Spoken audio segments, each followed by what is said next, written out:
Salam sejahtera Malaysia, denyut nadi suara rakyat bergema di channel ini.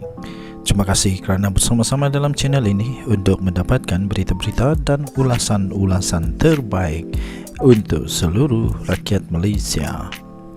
Bagi anda yang pertama kali bersama-sama dalam channel ini, sila tekan butang subscribe, like dan share. Malaysia kita punya, cintai Malaysiaku, kita jaga kita. Sekali lagi, bagi anda yang pertama kali, sila tekan butang subscribe, like dan share. Kita mulakan berita menarik hari ini. Salam sejahtera Malaysia, denyut nadi suara rakyat bergema di channel ini. Baru sebentar tadi kita menerima satu berita yang pastinya mengejutkan dan pasti akan membuatkan Muhyiddin Yassin terlebih sedih lagi sekarang ini ya, tuan-tuan dan puan-puan. Dikala hari raya memasuki hari ke berapa sekarang, hari keempat atau kelima, nampaknya tidak ada berita yang cukup gembira untuk Bersatu dan Muhyiddin Yassin. Tetapi berita-berita yang masuk, berita-berita yang diterima, semuanya seolah-olah menyedihkan untuk Muhyiddin Yassin. Terbaru ya, 7 wakil rakyat bersatu.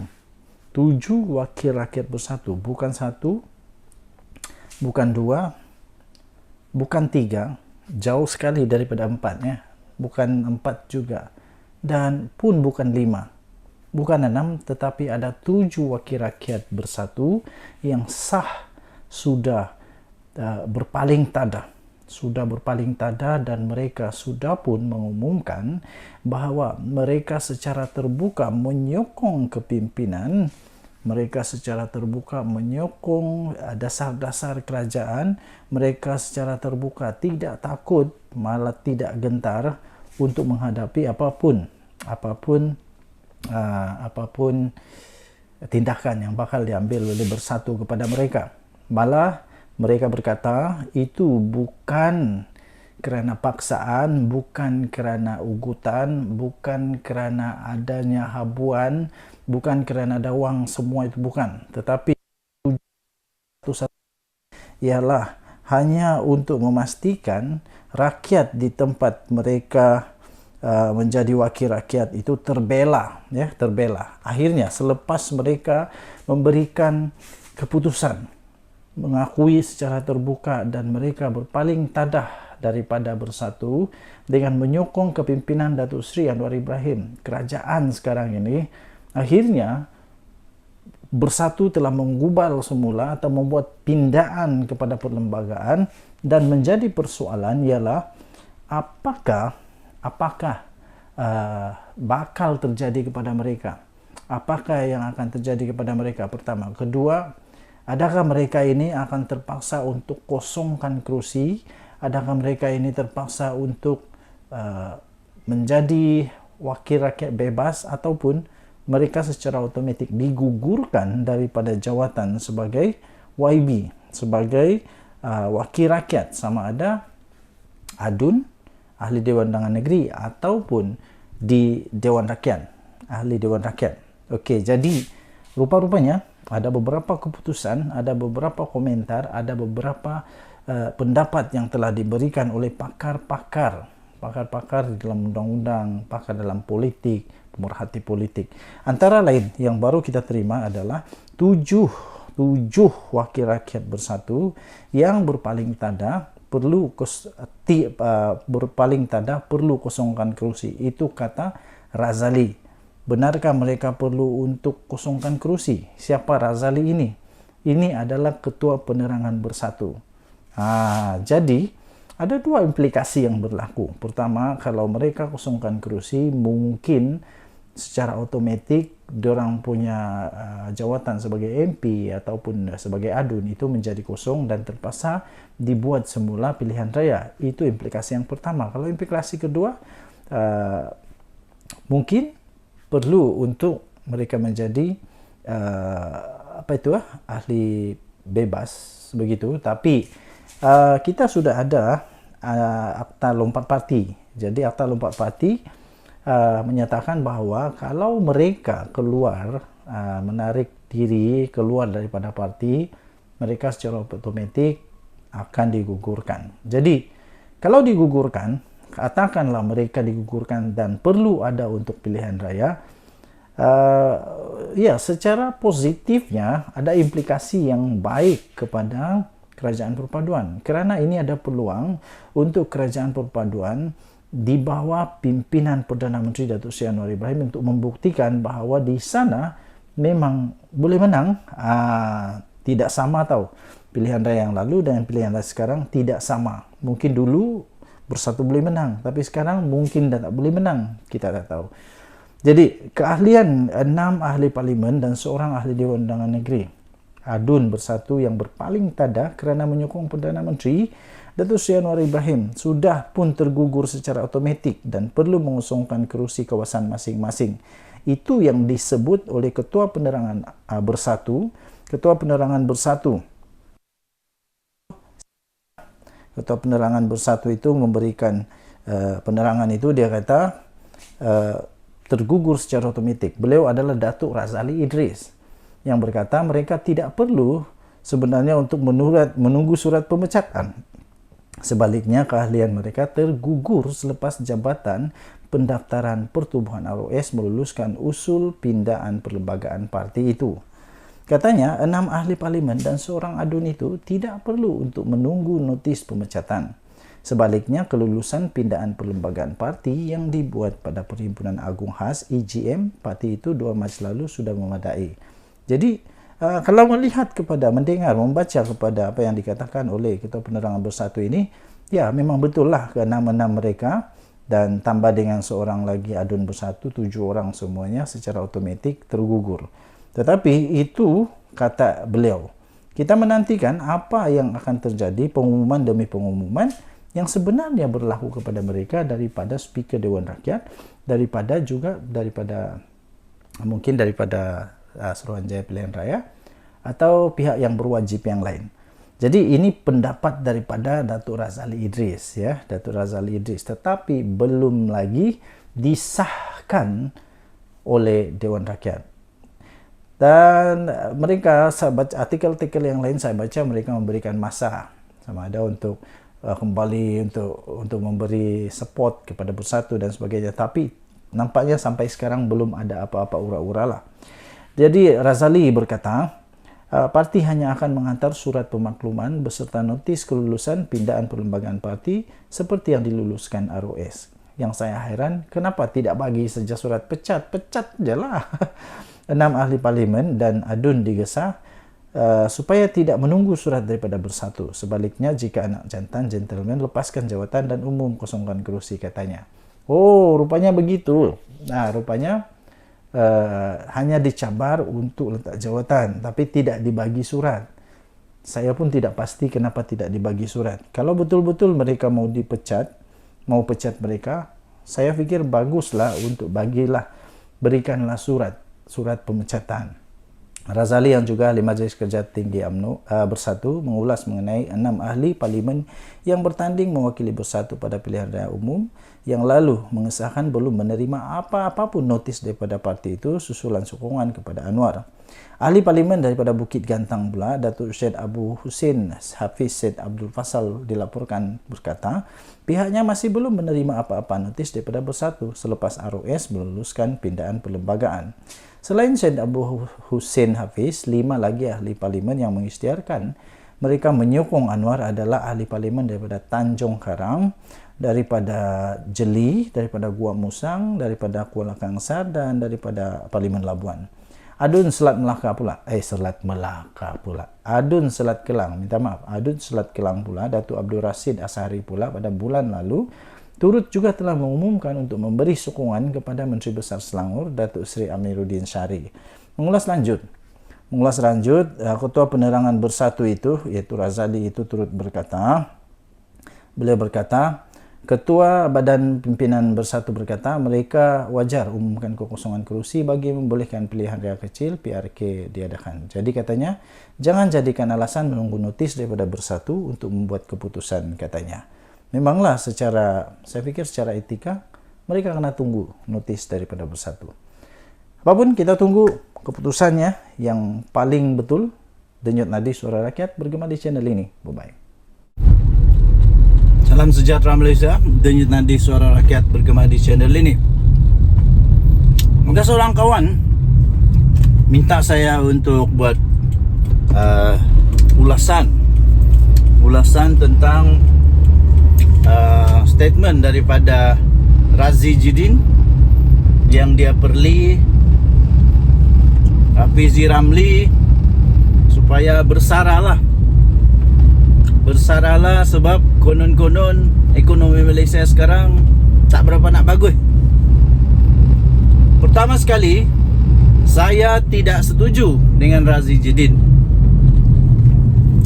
kerana apa yang disebut oleh Razi Jidin bagi saya tak semestinya berfakta.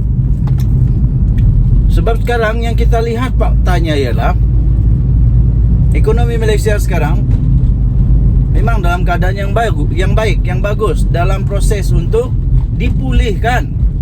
At least dalam proses dipulihkan, bukanlah tak pulih-pulih. Ini baru masuk tahun kedua Pakatan Harapan menjadi kerajaan di bawah pimpinan Perdana Menteri yang hebat kita sekarang ini, Datuk Seri Anwar Ibrahim, dan Menteri Ekonomi pastinya Rafizi Ramli, yang memang dalam usaha untuk menyelesaikan banyak masalah ekonomi yang ditinggalkan oleh kerajaan-kerajaan yang dulu itulah. Jadi saya nak bagi ulasan pertama. Kalaulah Razi Jidin suruh minta Rafizi untuk bersara, mesti ada orang yang boleh ganti. Boleh tak, soalannya, boleh tak Razi Jidin berikan seorang nama, satu nama atau banyak nama, siapa-siapa lah yang boleh ganti tempat Rafizi? Siapa? Contohlah, katalah contoh Razi Jidin rasa bila dia cakap macam tu, contoh Rafizi tak sesuai, tak pandai lah. Adakah orang yang lebih pandai dari dia di dalam Perikatan Nasional? Adakah? Siapa di dalam Perikatan Nasional? Takkanlah Razi Jidin nak jadi Menteri Ekonomi. Razi Jidin adakah kaki nak jadi Menteri Ekonomi? Sedangkan menurut data yang diperolehi seperti yang dibalas semula oleh Rafizi Ramli, indeks pembelajaran Malaysia sekarang ketinggalan dibandingkan dengan Singapura. Sejak bila dia ketinggalan? Sejak Razi Jidin jadi Menteri Pendidikan. Razi Jidin kan nak dibagi jadi Menteri Ekonomi. Entah silap hari bulan Malaysia jatuh, ketinggalan 20 tahun pula dari segi ekonomi. Jadi siapa yang Razi Jidin mau cuba untuk calonkan? Dia mau calonkan siapa? Hamzah Zainuddin? Atau dia mau calonkan sendiri Muhyiddin Yassin, Perdana Menteri yang disebut-sebut oleh ramai penganalisis politik atau ialah musuh-musuh Perikatan Nasional yang dikatakan bahawa dialah jadi Perdana Menteri paling gagal dalam sejarah. Takkan kita nak tengok Muhyiddin pula? Atau Razi Jidin nak cuba untuk calonkan pula Tok Guru Hadiawang? Tok Guru Hadiawang ada kaki kah jadi Menteri Agama? Menteri Agama pula, Menteri Ekonomi. Tok Guru Hadiawang tahukah tentang ekonomi? Tahukah tentang ekonomi? Bolehkah negara luar mau datang untuk melabur di Malaysia? Kalaulah mereka yang saya sebut tadi tu jadi menteri yang bertindak ataupun menteri yang bertanggungjawab kepada ekonomi Malaysia. Sekurang-kurangnya sekarang setiap kali sebut tentang pelaburan daripada negara luar, sekurang-kurangnya sekarang kita tahu bahawa pelabur-pelabur sekarang ini berminat dengan negara Malaysia untuk melabur. Sampai dah berapa puluh bilion. Dah sampai 100 bilion kah? Tak pasti sangatlah. Tapi at least semua pelabur dari luar sekarang sangat berminat untuk melabur di Malaysia. Itulah buktinya ekonomi Malaysia sekarang dalam keadaan yang yang sedang untuk pulih. Jadi janganlah terburu-buru kata semua formula belum lagi nih. Formula itu mengambil masa. Razi Jidin kena faham, untuk memulihkan ekonomi negara bukan perkara yang mudah. Apatah lagi kalau ekonomi yang mau dipulihkan itu sudah teruk dengan berapa triliun, kalau saya tidak silap triliun hutang negara Malaysia. Bila Datuk Seri Anwar Ibrahim jadi Perdana Menteri, dia tak sangka rupa-rupanya kerajaan Malaysia hutang dia lebih teruk daripada apa yang dia sangka. Jadi tenanglah. Pertama, siapa yang Razi Jidin mau cuba untuk tonjolkan kalaulah dia suruh Rafizi untuk berhenti jadi menteri? Kedua, waktu Menteri Ekonomi zaman Perikatan Nasional Muhyiddin Yassin, kalau dibanding dengan Rafizi, mana lebih bagus? Siapa lebih bagus? Siapa yang lebih ada praktikal, bukan teori saja tapi praktikal dalam penyelesaian masalah. Sekarang ini dengan hasilnya padu, saya percaya 2-3 tahun dari sekarang rakyat Malaysia akan menuai kecemerlangan. Bukan saja kerajaan, tapi rakyat Malaysia akan menuai kecemerlangan apabila padu ini akan memacu ekonomi negara Malaysia, hasil daripada kajian-kajian dan seterusnya pelaksanaan. Kita bagi masa kepada kerajaan ini. Kesimpulannya, pertama, Razi Jidin dia tak faham apa yang dia cuba untuk cakap, sebab dia bukan pakar ekonomi. Dia tak pernah pegang tentang ekonomi. Yang dia tahu adalah dia pernah jadi Menteri Pendidikan. Lepas tu, kesimpulan kedua, saya tidak setujulah kalau Rafizi Ramli ditukar. Kenapa?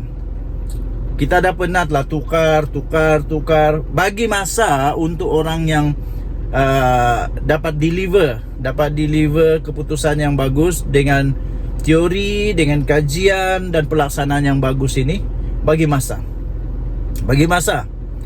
2-3 tahun lagi kita baru tengok semula apa hasilnya. Bukan tup-tap nak tukar lah, nak nilah, bersara lah. Kalau nak bersara, apa kata Razi Jidin bersara? Dia nak tak? Cermin diri dulu. Okey, jadi apapun, kita harap semoga negara Malaysia akan terus aman makmur, terus dapat banyak pelaburan daripada luar negara, daripada dalam negara, dan akhirnya negara Malaysia, rakyat Malaysia sendiri dapat merasai nikmat kebahagiaan kekayaan negara Malaysia. Denyut nadi suara rakyat bergema di channel ini. Selamat Hari Raya saya ingin ucapkan kepada seluruh rakyat Malaysia. Kita jumpa lagi, bye-bye. Salam sejahtera Malaysia. Denyut nadi suara rakyat bergema di channel ini. Baru sebentar tadi rakan baik saya berjumpa kepada saya.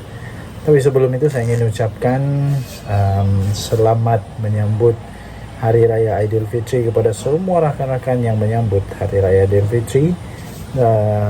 Public holiday hari ini, kemarin dan hari ini. Jadi saya ingin ucapkan selamat menyambut Hari Raya Aidilfitri lah. Baru tadi mendapat satu input baru yang cukup mengejutkan. Saya fikir seluruh Malaysia akan terkejut dengan input terbaru ini. Apa tidaknya seluruh Malaysia bakal dikejutkan andai ini benar berlaku. Tunggu satno.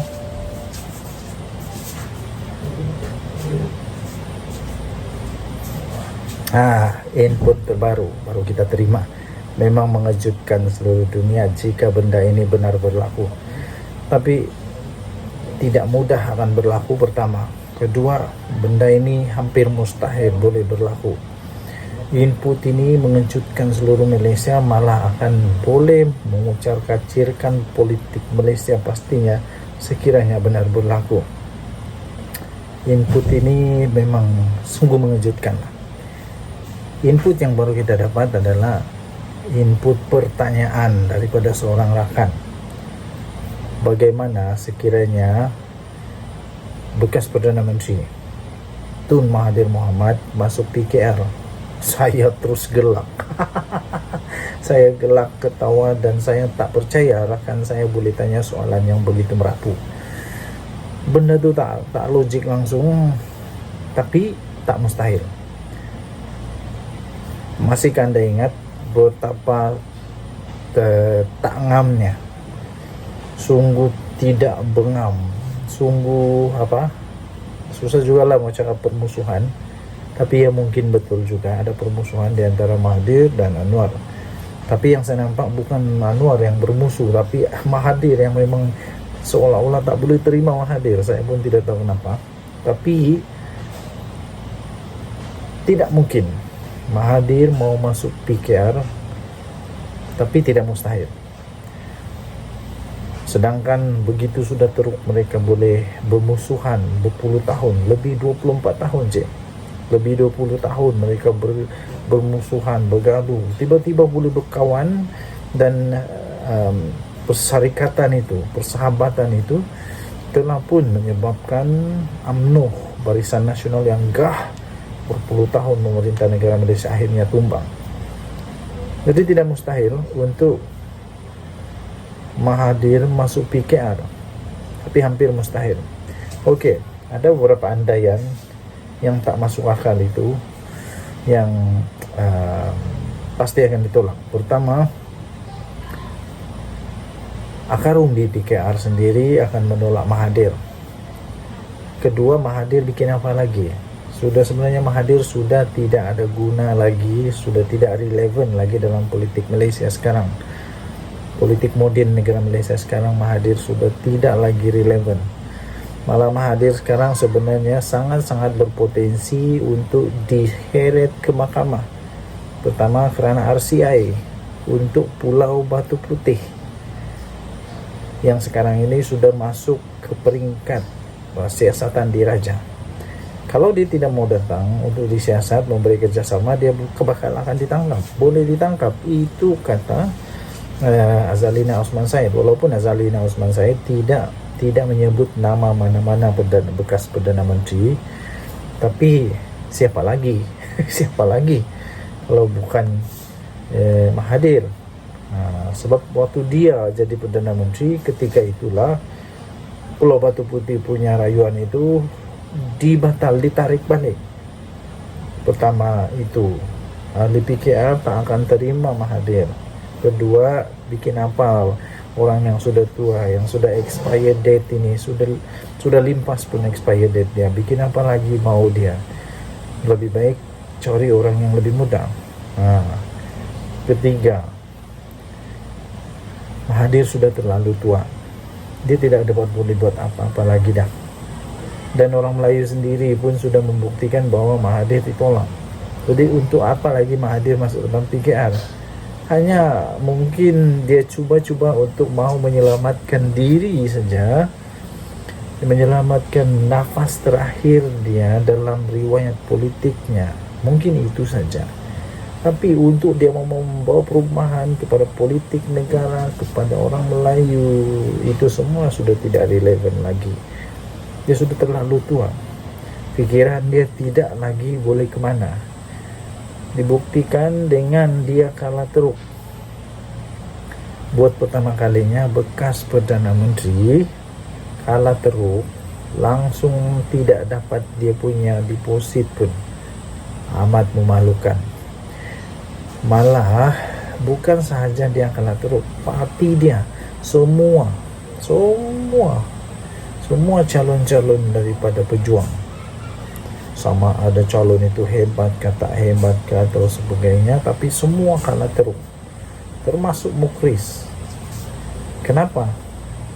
Ada kemungkinan juga karena ada kelibat yang namanya Tun Mahathir di dalam parti itu yang ditolak bulat-bulat, ditolak mentah-mentah oleh orang Melayu.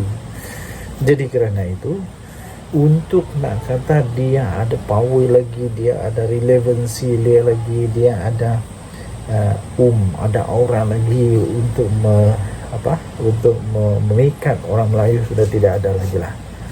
Jadi saya simpulkan saja, pendek saja, Mahathir boleh memohon untuk masuk PKR kalau dia betul-betul mau. Dia bolehlah tulis surat kah, tulis isi borang kah, isilah 100 kah, 200 borang kah, 1000 borang kah, isilah berapa banyak borang pun, tapi Mahathir tetap tidak akan diterima oleh ahli PKR. Saya pikir begitulah. Kalau dia diterima pun untuk jadi ahli PKR, masuk PKR, tapi dia hanya jadi ahli biasa aja lah. Tak lama lagi mungkin, ya baguslah kalau Mahathir boleh hidup 10 tahun lagi.